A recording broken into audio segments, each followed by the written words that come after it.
Hola, ¿qué tal amigos? ¿Cómo les va? El día de hoy les traigo 50 fotografías históricas que tienes que ver, parte 50.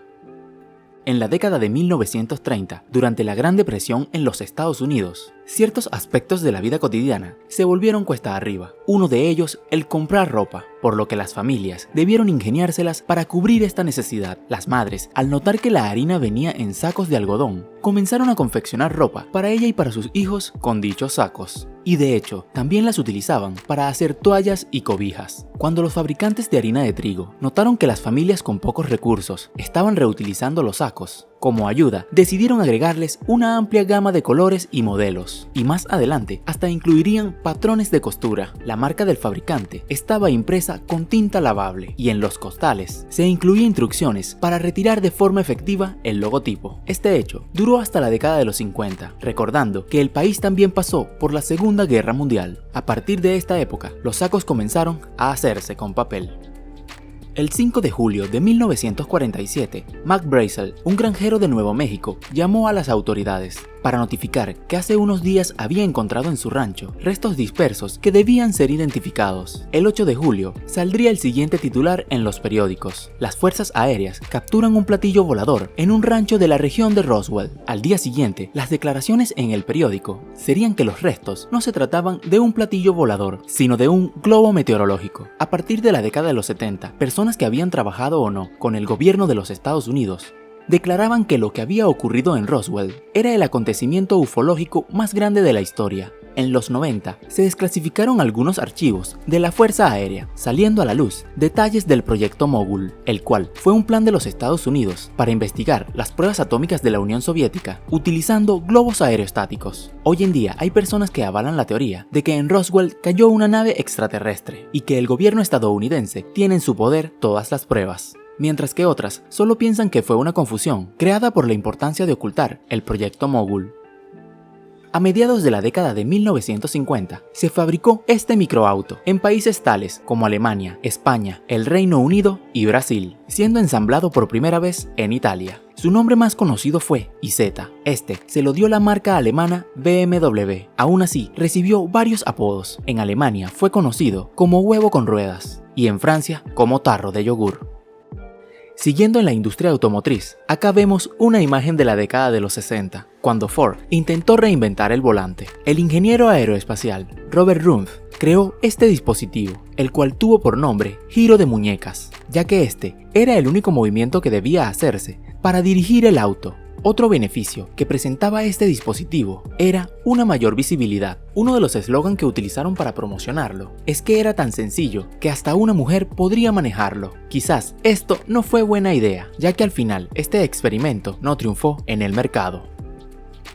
Ella es Sarah Rector, una niña afroamericana que en un momento de su vida fue declarada una persona blanca. Nació en Oklahoma en 1902 y era descendiente de la tribu amerindia de los Creeks. Después de la guerra civil, se decidió que esta y otras 4 tribus, junto con los que habían sido sus esclavos, recibirían la nacionalidad y además una parcela de 64 hectáreas.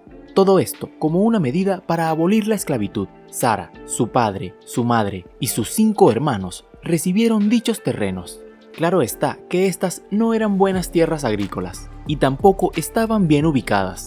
Aún así, debían pagar impuestos por ellas, unos $30 al año. El padre de Sarah, al tener que pagar tanto en impuestos, decidió vender dichas tierras, pero el gobierno no lo autorizó. Fue entonces cuando alquiló la parcela de Sarah a una compañía petrolera. 2 años más tarde, se encontró petróleo. Se extraían 2.500 barriles por día y Sarah comenzó a percibir unos ingresos de $300 diarios. Fue entonces como se convirtió en la niña de color más rica del mundo. Con el tiempo y debido a sus ingresos, el Estado decidió declararla una persona blanca.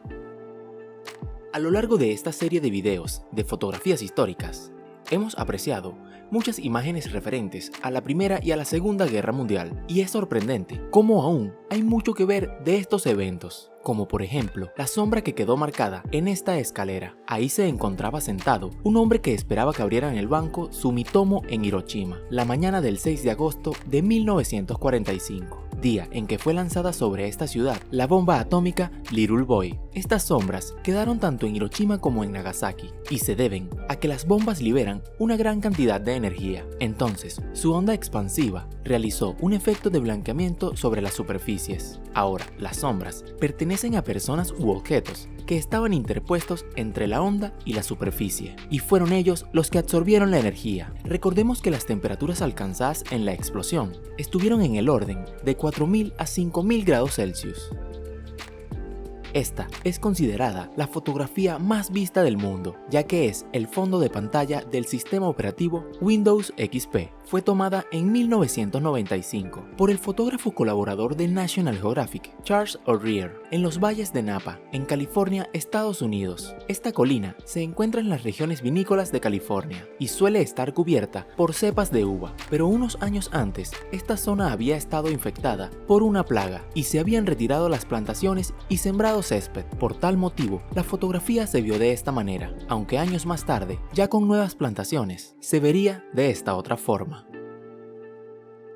Esta fue la primera fotografía que se tomó al gigante de Tarapacá. Fue en 1967, cuando el piloto chileno Eduardo Jensen Frank, junto con un grupo de arqueólogos, sobrevolaba el desierto de Atacama de forma exploratoria. Este es uno de los geoglifos antropomorfos más grande del mundo. Mide 119 metros de largo.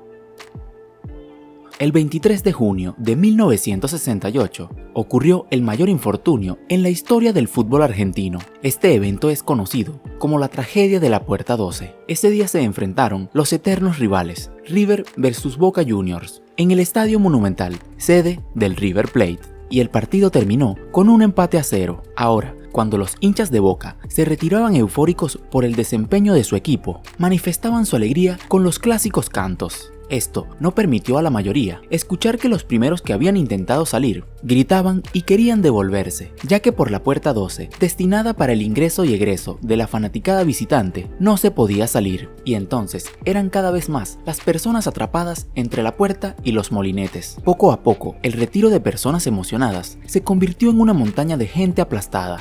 Fue así como al final 71 personas perdieron la vida y 113 resultaron heridas. De los fallecidos, la mayoría se encontraba entre los 13 y 20 años de edad. Existen varias versiones de lo ocurrido. Algunas coinciden entre sí en algunos aspectos, pero otras no. Se dice que la puerta estaba cerrada y los molinetes aún estaban colocados, siendo esto lo que ocasionó la tragedia. Las autoridades refieren que los molinetes habían sido retirados y la puerta estaba abierta, y que fue el deseo de salir apresuradamente lo que ocasionó la estampida, haciendo que las personas cayeran por las escaleras y fueran pisados por los demás. Otra versión cuenta que afuera se encontraba la policía y que fueron ellos los que reprimieron a la hinchada y provocaron el desastre. Aún así, legalmente no hubo culpables, y se dice que hasta se trató de que el incidente quedara en el olvido. Después de varias décadas, Boca colocó una placa en memoria de las víctimas de la Puerta 12, ubicada en el hall central de la Bombonera, con los nombres de cada uno de los caídos. Esta última fotografía muestra una dolorosa escena que dejó este hecho, una pila de zapatos y pertenencias de los afectados.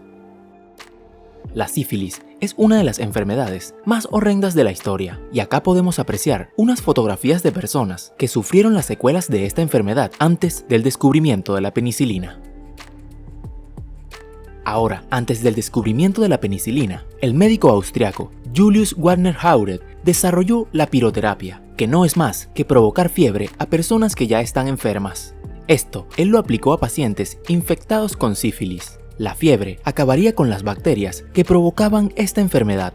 Ahora, para provocar la fiebre a dichos pacientes, él los infectaba con malaria. Una vez mejoraban de los síntomas de la sífilis, se aplicaba la medicina contra la malaria para que el paciente se recuperara. Este método lo hizo ganar el Premio Nobel de Medicina en 1927. Esta fotografía es la única conocida donde se aprecia cómo se llevaba a cabo este procedimiento.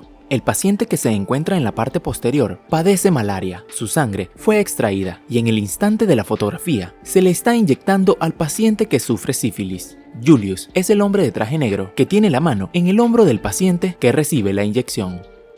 En el video anterior hablamos un poco acerca del militar Rafael Leónidas Trujillo, quien fuera dictador de la República Dominicana por más de 30 años. Al estar tanto tiempo en el poder, son muchas las historias que rodean su mandato. Una de ellas es el estar implicado en un atentado contra el presidente de Venezuela, Rómulo Betancourt. Esto sucedió el 24 de junio de 1960. El mandatario se dirigía al Paseo Los Próceres para presenciar los actos militares por la celebración del aniversario de la Batalla de Carabobo. Fue entonces cuando un carro bomba estacionado en la Avenida Los Próceres estalló justo al pasar la caravana presidencial. Este evento tuvo como resultado 2 víctimas mortales y 4 heridos. Rómulo Betancourt sufrió quemaduras en las manos y en el rostro, afectándole la vista del ojo derecho y dejándolo parcialmente sordo. Aún así, al día siguiente, este dio una conferencia de prensa, en donde dejaba claro que él no dudaba que el atentado había sido promovido por la dictadura dominicana, la cual ya era un animal prehistórico, incompatible con el siglo XX. Otra anécdota del dictador Trujillo es que nombró a su hijo coronel del ejército dominicano. Lo extravagante de este nombramiento es que Ramfis, como era conocido el hijo del dictador, solo tenía 4 años al momento del nombramiento, y cuando este tuvo 9 años, fue ascendido por decreto presidencial a general de brigada del ejército.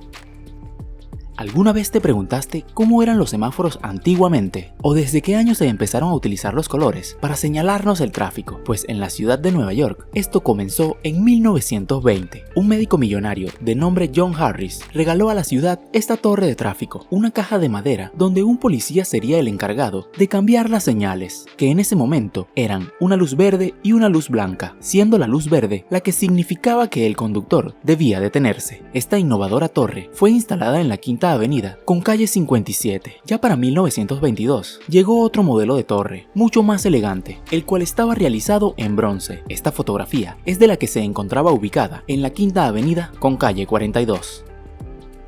Este es el primer equipo de fútbol femenino. Fue creado a finales de 1894, cuando Nettie Honeyball publicó anuncios en un periódico donde aseguraba que estaba buscando mujeres aficionadas al fútbol para crear un equipo. A la convocatoria aparecieron unas 30 mujeres y así se formó el primer equipo de fútbol femenino de la historia, el British Ladies Football Club. Gracias al apoyo de una mujer adinerada de nombre Lady Florence Dixie, se compró el equipamiento necesario. De hecho, las camisetas se compraron de 2 colores, rojas y azules. Primero, porque el equipo estaba conformado por muchas mujeres, y segundo, esto aseguraría tener 2 equipos para poder realizar partidos. Los bandos serían conocidos como Norte y Sur. El primer enfrentamiento fue el 13 de marzo de 1895 y se estima que asistieron más de 10.000 espectadores. Acá a la derecha de la pantalla te dejo un video con otro grupo de fotografías históricas que no puedes dejar de ver.